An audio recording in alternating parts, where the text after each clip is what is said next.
if someone is doing better than you and more successful, would you still be happy for them? And my answer is yes, because now I'm wondering, okay, how did they do it? What do I need to do? Because I can't hate a person because, oh wow, okay, they're in a movie or they got millions of subscribers. It's such a bad place to sit. And it is, but and then also it isn't, because it's like, I knew this person, I'm happy for them. And there's a lot of people I know who have made a lot of success, and I'm like, very good, I'm happy for you. Now I got to do it for myself. But instead of, oh, I hate you, it's more of, all right, well, they did it. What's your? It's excuse? Like you use it as an inspiration. Yeah, and I've actually had people twice in my life tell me that they were jealous of me, and I'm like, really, dude? Because you don't know what demons and monsters I have to deal with. You don't know what kind of things I have to do. Because there are some political stories that I don't like talking about, but I do have to talk about, especially with the election, or talking about certain individuals, or either that, occasionally defending people too. Like, for example, again, I'm going to be very careful with this one, but as we all know, The Onion recently bought Infowars, right? Yeah. and on one hand, it's kind of funny. It kind of is, but hilarious. Then it couldn't have gone any more satire. it is, and it isn't. When you find out, like, The Onion was supposed to be satire to corporate media, but then you realize that The Onion got bought by Univision, that then also got bought by another corporation that liquidated all these other magazines that used to be around like 4 years ago. And it's like, oh my God, will The Onion be liquidated? And now Infowars, and see, the thing is, here was my coverage of it. Like, okay, Alex Jones, you don't have to like him. I'm not asking that. But it's more of, okay, when he was deplatformed way back in 2018, right? People were jumping up for joy for that. But I said, no, this is bad, because now everyone's going to be put on the chopping block. Now everyone's going to be censored. And it did happen to libertarians, Greens, socialists, progressives, independents, because it was the opening for, they showed they could do it, and people would allow it if people didn't like that speech. And people forget that free speech is actually there to protect speech you don't agree with, not the speech that you do. Now, I want to be clear. What Alex Jones was saying and all this other stuff, I didn't like what he was saying. And for the families, what happened at Sandy Hook, I am so sorry for the loss of your loved ones. Yeah. But now I'm wondering, okay, you have a corporate entity that's holding The Onion as a puppet that now owns and has control of Infowars. What Pandora's box are we opening up here? Because people can laugh at this, and I got part of me laughs, but another part of me is like, okay, what does this, what precedent does this set going forward? And I understand people saying, well, you just can't be saying or hurting families' feelings, which I agree with 100%. But there's also other small caveats of things that we have to take away from that. And then there's also defending a politician, where AOC went on air saying that Tulsi Gabbard is a danger. Okay, or shouldn't be in office. You got to explain why. If you're going to give a word salad and not give reasonings to why, I'm not going to take you seriously. Give me reasons, more reasons. And before anyone says Russian puppet or Syrian puppet or secret plant, that was done up by the Clinton campaign. That was done up by Hillary Clinton and corporate media to smear Tulsi Gabbard. And I can understand why Tulsi Gabbard went to the Republican side. I can understand that. But you got to give constructive arguments about why someone's a danger, instead of, oh, they're this and that. Because you're telling me that a lieutenant colonel in the United States Hawaiian National Guard, and also serves as congresswoman, is somehow a spy. Well, where's the FBI, CIA, NIS? You know, NSA. Why did I say NIS? NSA. NSA.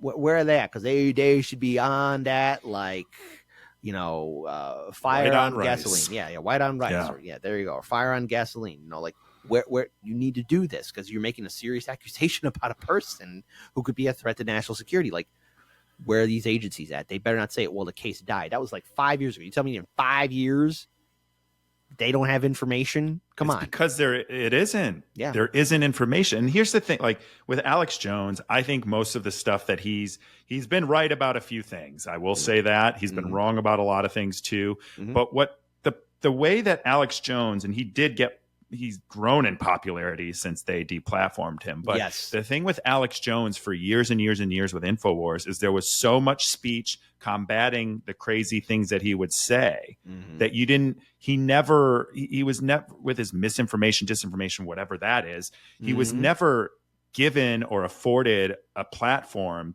bigger than he had created for himself, because there was better speech counteracting that maybe Barack Obama isn't Satan or a lizard person or whatever crazy thing he was saying about the flies landing on him and he smells like sulfur. Like, because people know, like people, you've got to trust that people can assess information and make their own decision. And when something is bad or wrong, you counteract that with everybody telling you this is a terrible idea or this is not true and here's why. And we live in a place now, and social media certainly doesn't help, where people can just say something that goes against what the narrative is, and then all of a sudden they're deplatformed. Look at COVID, everything that happened with COVID. Look at everything that happened with Julian Assange. There's still people out there that think, he's some sort of, horrible criminal and that he leaked. It's just crazy. The way that they can control the narrative. Yeah, I know. Me too.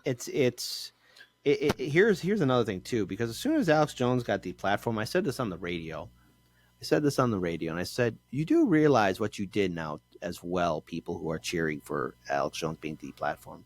You just added legitimacy to one of his statements. They're going to censor me. They're going to silence me. They're going to deplatform me. And now he could say to his people, I told you that they were going to do this to me. I told you they were going to do this and they were going to do that. And I get it. Look, I understand what he said. God awful.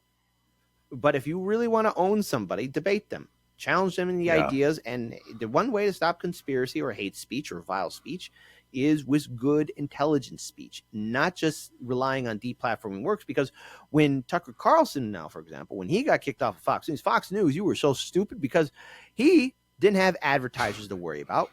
He had his audience. And then when you have AOC saying deplatforming works, no, it doesn't. For what? For nobody. For what? For nobody. I'm the world heavyweight champion. I think for my channel being hit, I mean, we've gone through the rodeo like 7 times, right? Actually, a little bit higher than that. Like I think 9 times now, and it's not fun. It's not, and the reasons why we got hit were BS reasons. First one always still ticks me off is we were covering what happened on January 6th, and yet YouTube's algorithm was saying, "Oh, you said that Biden wasn't president." We never said that. We never said that. You didn't. We never said that. We just said, "Hey, this is a more or less." Short filter. This is pretty crazy. This is happening on January 6th. That was it. Or either that what was happening to Assange or something else. Like in regards to the pandemic, we were covering how CNN was smearing Joe Rogan. YouTube said I was giving out medical misinformation. I was covering a story on how CNN was smearing Joe Rogan. I didn't say anything about the vaccine. I didn't say anything about the medicine. I didn't say anything. It's like, hey, they're smearing him, and they got it wrong. And it is not a fun rodeo to be down, and deplatforming doesn't work. And now look what happened to Tucker Carlson. He has the most popular platform on the X account. I call it Phoenix, formerly Twitter. But anyways, why don't we just call it X Twitter? I mean, that just I call works. it Phoenix. I call it Phoenix because here's my pitch. I would say this to Elon Musk, like, Elon, it's not too late to call it Phoenix because you still keep the bird logo, right? We all know the blue bird logo, but it said you could have X, and merchandising, you could have a cute little plushy Phoenix Firebird to sell to people. Like, it would work, man. It's your best marketing hat. That would work. Elon, give me a phone call. Come on. I got ideas, man. You might get it because I think he's a frequent listener of this show. Thank you for listening to this clip from the full episode of Eyes Wide Open. Please like and subscribe for daily clips and new episodes that drop every Tuesday. I appreciate you.